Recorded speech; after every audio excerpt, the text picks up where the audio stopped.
Creighton men's basketball landing its first transfer of the Alan Huss era. Providence big man Oswin Erhunmwunse is coming to Omaha. The Bluejays recruited Erhunmwunse out of high school. Back then he was a top 100 recruit. Here he is giving Ryan Kalkbrenner the business. That was when he was a freshman. And Erhunmwunse, the Bluejays get one of the nation's top shot blockers and the much-needed interior presence they lacked last season. The portal also takes, though, Blake Harper, and reportedly Fedor Zukich will test the open market. Harper averaged 7.7 points in 34 games after transferring in from Howard. Zukich was a key cog off the bench, playing in 56 games over 2 seasons in blue and white.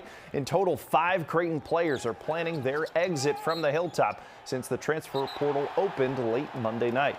But 3 Blue Jays announced they are returning next year. Their top returning scorer, Austin Swartz, and a pair of Nebraska natives, Jason Green and Isaac Trout, will finish their careers as Creighton Blue Jays. Creighton